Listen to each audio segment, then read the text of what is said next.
Осетинская молодежь из разных регионов России и стран мира вновь съехалась на этнолагерь. Международный проект «Аланский след» стартовал в Северной Осетии. Участники первого потока – осетины, проживающие в Турции, Казахстане и Грузии, а также Свердловской и Пермской областях России. Во вторую смену ожидают представители диаспоры из Таджикистана, Германии и Франции. Узнать лучшую историю, культуру и обычаи осетин участники проекта смогут, пообщавшись с политиками, журналистами, педагогами и общественными деятелями Осетии.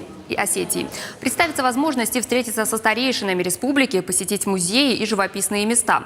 Гостей ждет экскурсия по живописным и историческим местам Осетии. Участников даже обучат национальным танцам и выпечке осетинских пирогов. Напомним, что организаторами Министерством республики по вопросам национальных отношений проект «Аланский след» проводится уже 4-й раз. И с каждым годом интерес к этнолагерю возрастает, а география участников расширяется. Для осетин, которые родились далеко от Осетии, которые никогда здесь не были, это хорошая возможность посмотреть природу, познакомиться с культурой. Можно, так сказать, заочно издалека родину любить, но побывать здесь и окунуться вот в такую среду, мне кажется, это замечательно.